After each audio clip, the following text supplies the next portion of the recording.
Hello and welcome back to THM. Now we took last week off, of course, watching the first race of the season, which was absolutely nuts.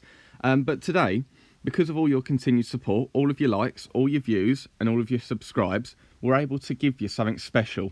And that is 15% off any Btcc artwork from our friends over at Racing Line Designs. If you just go in there and type in discount code THM15, you get 15% off anything that you want from there.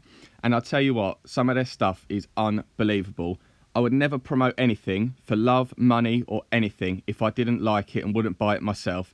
But there's some absolutely belting designs here, and I'm going to have some up in my room very, very shortly. I just went onto their website earlier, took a couple of screenshots so you can have a look at the kind of stuff that they do and see what you think. So back to the video, and today we're going to be looking at manufacturers. Not manufacturers that are in the Btcc at the moment, of course, but manufacturers that we would like to see back. I put a little tweet up earlier in the week, and if you don't follow us on Twitter, thmotorsport_, that's who you want to go and follow. We often ask a lot of questions which we use in videos and whatnot, so if you want to see a certain video, just follow us on Twitter and give us a shout. And here's some of the responses that we've had from you guys on Twitter. So if you see your face or your response there, wave and smile at the cameras. And there's some interesting ones there. So I'm going to be looking at manufacturers that I would like to see back in the touring cars at some point. I'm going to try and make them fairly realistic, so I'm not going to say like Ferrari or something ridiculous like that.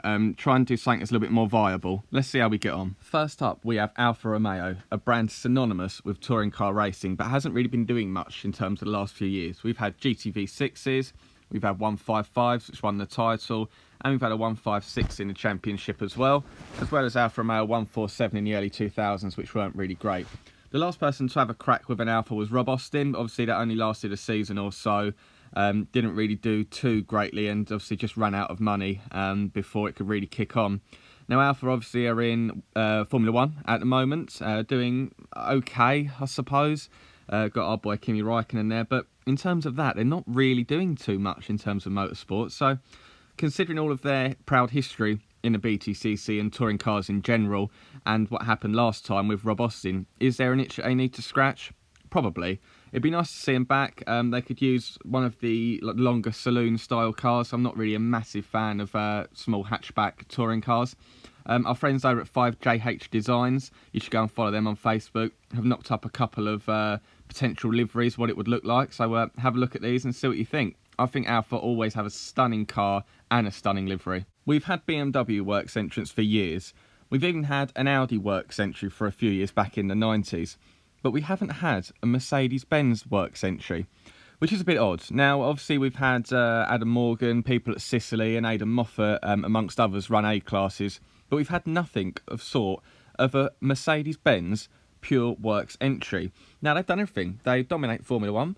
They've done sports car racing. They've got a GT3 racing. They've got Le Mans. They've got all sorts. They even have DTM. They used to anyway. Why have they never done a Btcc car? And like I say, again, over at 5JH Designs, they've wondered the same thing. And they've mocked up a CLA, which would probably rival the BMWs in fairness, and really put Mercedes' name out there. Not that it really needs any introduction, but they need to be beating BMW and Audi. So get them involved. These liveries look absolutely sick, especially the one taken from the Formula 1 car and the BWT one. And get them involved. Come on, Mercedes, what are you playing at? And next up, I have a bit of a fan's favourite, that being MG. They, of course, entered the touring cars with the ZS, which they run for many years back in the early 2000s. Really successful team, really great-looking car, and had some wicked liveries as well. They then moved on to the MG6, which Jason Plato and Ash Sutton, amongst a host of other drivers, drove. And that kind of was a bit like the Volkswagen CC in terms of it just headed towards the back of the grid. And only ended up getting chucked in the bin, if you like, a few seasons back. But MG, of course, if you don't know, have had a bit of a difficult time since the early 2000s in terms of going into administration, being completely lost as a car brand. But they're now backed by Chinese investors, and they're putting out some decent cars. They've got, I know for a fact, they've got a ZS kind of like crossover, which is quite cool, but they're becoming more stable. But their name's kind of died off from its heyday in like the late 90s, early 2000s. So I think now's a perfect time to get MG back on the Btcc grid as a manufacturer's entry. And again, at 5JH, they've had some absolutely belting designs of the MG station wagon, which they can use. I think the shape is awesome. The old X-Power livery especially is unbelievable. And I really think in terms of like the Levorg, the Civic Tourer and the Volvo estate from many years back, this kind of shape looks amazing. People love it and it draws so much attention. So for a company which is rebuilding itself, what better than to enter something crazy like this wagon and really get their name back out there? Penultimately, I have cheated a little bit, to be honest with you, but never mind, I make the rules here, let's crack on. I've not gone for one car brand, I've gone for a whole host of them, all under the same group, that be the Volkswagen group. So of course, Volkswagen, Audi, Seat, Skoda. All of which, apart from Skoda, have had an entry in British touring cars, whether it be independent or manufacturer-backed. Although there was talks there being a Skoda team in the early 2010s, but nothing happened of that. Now, like I said earlier, in terms of with Mercedes-Benz, that BMW, of course, have a team and they're wiping the floor with them. Volkswagen Group have all sorts of cars entered in all sorts of disciplines. Apart from British touring cars, they've had WTCR cars, sports cars, Formula E cars, all sorts. Anything you can imagine, Volkswagen Group are there, even rally. Don't know why they've never been in the Btcc, but I know that they want to move into more environmentally clean and responsible racing.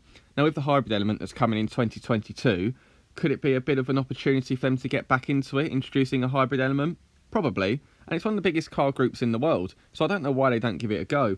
And again, we've got a couple of cars here, we've got a couple of Skodas which look awesome, and a couple of new A3s, as well as Golf 8s which they could enter, theoretically of course, and they look awesome. So I want someone in Germany over at Volkswagen Group to watch this, which is obviously never going to happen, and go, let's enter something, because the cars would look awesome. Have a look at some of these. Finally, I've got a bit of a given. Everyone was waiting for it, is Volvo. They, of course, entered their 850 as well as the more saloon-shaped in the 90s, and it looks amazing. I don't know anyone which hates this particular car. Speaking of which, if you love it as much as I do, you can get 15% off the artwork, which I'm showing at the beginning here, off Racing Line Designs with our special code, which you got at the beginning, and I'll add on at the end for you. Anyway, so Volvo, like I say, quality brand, we all love them. If they bought back an estate, it would just cause absolute havoc in the Btcc, because everyone still talks about their previous estate, and that was, you know, best part of 30 years ago. As always, 5JH, look at the job they've done on their modern interpretation of it. I love it and I want to see it. So that's 5 manufacturers that I want to see back in the British touring cars, and there's plenty more where that came from, to be honest. If you do want to see a part 2, make sure you like and subscribe to the channel, and comment below what you want to see, because as you saw at the beginning of the video, I took a couple of your Twitter suggestions, so whatever you guys want to see, I can happily put in.